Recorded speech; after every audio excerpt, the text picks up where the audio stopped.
খবরের জেরে পুকুর ভরাট রুখতে তৎপর হয়ে উঠলেন মালদার হবিপুর ব্লক ভূমি ও ভূমি সংস্কার দপ্তরের আধিকারিক। অবৈধভাবে পুকুরের একাংশ ভরাট করা অংশ থেকে মাটি তুলে ফেলে পুকুর পূর্বাবস্থায় ফিরিয়ে দেওয়া হলো।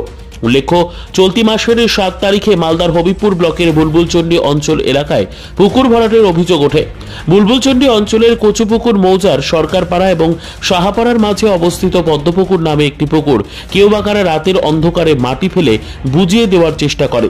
ঘটনায় গ্রামবাসীদের তরফে মার্চ পিটিশন দাখিল করা হয় ব্লক ভূমি ও ভূমি সংস্কার দপ্তরে। সেই খবর সম্প্রচারিত হয়। সেই সম্প্রচারিত খবরের জেরেই আজ হবিপুর ব্লক ভূমি ও ভূমি সংস্কার দপ্তরের আধিকারিক স্বপন তরফদার সরেজমিনে তদন্তে যান। তিনি তদন্তে গিয়ে পুকুরের একাংশে মাটি ফেলা রয়েছে দেখতে পান, যা দেখে তিনি তৎক্ষণাৎ জেসিবি মেশিন লাগিয়ে পুকুর থেকে মাটি তুলে পুকুরটি পূর্বাবস্থায় ফিরিয়ে আনেন এবং এই ঘটনায় জড়িতদের বিরুদ্ধে আইনানুগ পদক্ষেপ গ্রহণের কথা জানান। গত সপ্তাহে আপনাদের মিডিয়াতে একটা খবর করা হয়েছিল যে বুলবুলচন্ডী গ্রাম পঞ্চায়েতের অন্তর্গত বুলবুলচন্ডী কচুপুকুর জিপিতে আমরা যেখানে বর্তমান দাঁড়িয়েছি পদ্মপুকুর নামে একটা পুকুর আছে। সেই পুকুরটি কে বা কারা দিনে রাতের অন্ধকারে ভরাট করছিল, একটা খবর প্রত্যেকটা পেপারে বেরোয় এবং আমরা আসি তদন্তিন যত দ্রুত সম্ভব আমরা এসে সেখানে ইন্সপেকশন করে দেখতে পাই যে আপনাদের খবরের সত্যতা কিছুটা হলেও ছিল। পুকুরের কিছুটা অংশ মাটি দিয়ে ভরাট করা হয়েছিল। ঠিক তারপরেই আমাদের বুলবুলচন্ডী থেকে বিভিন্ন মানুষজন যেমন রাজীব দাগা মহাশয়, মিঠুন সরকার এবং অন্যান্য সবাই মিলে একটা মাস পিটিশন দেয় যাতে এই পুকুরটা রেস্টোর করে তার পুনরুজ্জীবন পুকুর হিসাবে আবার পুকুরের জায়গায় ফিরিয়ে দেওয়া হয়। তো আমরা যথারীতি আমরা 4C ভায়োলেশনের কনভার্সনের যে প্রভিশন আছে সেটা নোটিশ করে মালিক পক্ষকে ডাকি। আজকে ওনারা হাজিরা দেন এবং ওনারা আজকে এই পুকুরটাকে আবার রেস্টোর করে পূর্বের অবস্থা ফেরত দেওয়ার জন্য আমরা ডিরেকশন দিই এবং সেই মতো আজকে পুকুরটা পূর্বের অবস্থা ফিরিয়ে আনার কাজ চলছে।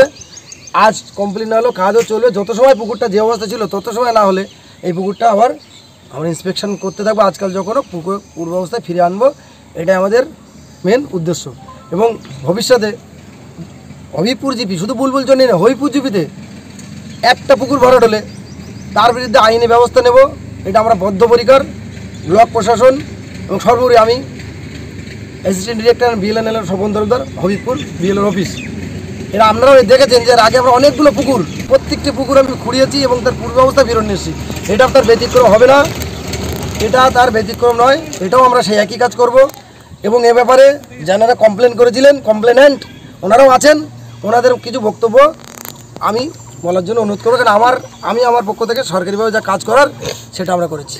যেটা আমরা গত 4-5 দিন আগে যেটা আমরা সোমবারের দিন একটা মার্চ পিটিশন কমপ্লেন করেছিলাম, তার পরিপ্রেক্ষিতে আজকে পুকুরে এখানে রিস্টোর করা হচ্ছে, মাটি উঠানো হচ্ছে। তার জন্য আমাদেরকে জানানো হয়েছে, আমরা এখানে এসেছি, রিস্টোরের কাজ শুরু হয়েছে। আর এটাও শুনলাম যে একটা পেনাল্টি করেছেন, সেটা পেনাল্টি তো ওনাদের অফিসিয়াল ব্যাপার আছে, সেটা দিবেন। আমরা চাইবো যেটা পদ্মপুকুর হিসাবে ছিল সেটা যাতে পদ্মপুকুরই থাকে, রিস্টোর হোক, এটাই আমাদের দাবি। সে অনুযায়ী এখন কাজ শুরু হয়েছে, সেটা আমরা দেখতে পাচ্ছি। এটাই আমাদের মূল বক্তব্য ছিল যে মাটিটা রিস্টোর হোক। গ্রামবাসীর চাহিদা। আমি রাজীব দাগা, বুলবুলচন্ডী অঞ্চল তৃণমূল কংগ্রেস সভাপতি। গ্রামবাসীদের কি বক্তব্য? গ্রামবাসীদের বক্তব্য ছিল যে না, এখানে যেরকম পুকুর ছিল পুকুরই থাক, সেটা আমাদের গ্রামবাসীর পক্ষ থেকে হয়ে আমরা করেছিলাম এটা মার্চ পিটিশন। আমরা পড়াশোনার ক্ষেত্রে মালদাতে থাকি, তো পাশে ড্রেন খুঁড়ছিল, তো কন্ট্রাক্টর আমাদেরকে না জানিয়ে মাটি ফেলেছে এখানে, তো আমার জানা ছিল না। তো বিএলও সাহেব আমাদের অলরেডি নোটিশ করেছে, যেহেতু পুকুরের রায়ত সম্পত্তি আমিও কিছু অংশীদার, তো সে অনুযায়ী বিএলও সাহেব বললেন যে মাটিটা তোলার জন্য কোনো ফাইন করা হয়েছে? বিএলও সাহেব বলেছে ফাইন করতে বলেছে, এবং ফাইন। আচ্ছা, আপনার নাম? প্রবোধ শাহ। আজকে আমাদের হবিপুর ব্লকের বিএলও সাহেব এসেছিলেন, এসে একটা অভিযোগ হয়েছিল পদ্মপুকুরে সেখানে মাটি ভরাট হচ্ছে, পুকুর ভরাট হচ্ছে। কিন্তু পরবর্তীতে আমরা গিয়ে দেখেছি ওখানে পাশে একটা গ্রাম পঞ্চায়েত থেকে ড্রেন হচ্ছে, সেই ড্রেনের টোটাল মাটিটা সেই পুকুর ধারেই ফেলা ছিল। বর্তমানে বিএলও সাহেব এসে সেই মাটিগুলো তুলে দেওয়ার ব্যবস্থা হয়েছে। তো আমরা সমাজের কাছে চাইব, বর্তমানে প্রাকৃতিক ভারসাম্য হারাচ্ছে এই পুকুর ভরাট নিয়ে। তো কোনো এলাকায় যদি পুকুর ভরাট হয় সেগুলো যাতে আমাদের যদি প্রশাসনের কাছে খবর দেয় তাহলে আমরা উপকৃত হব এবং চাইব সকল মানুষের কাছে যে এই ধরনের কাজ কেউ না করে, পুকুর ভরাট কোনো জলাশয় ভরাট যাতে না করে। আপনার নাম পরিচয়? আমি পীযূষ মণ্ডল, হরিপুর পঞ্চায়েত সমিতি opposition leader. Bureau report, news for Bengal.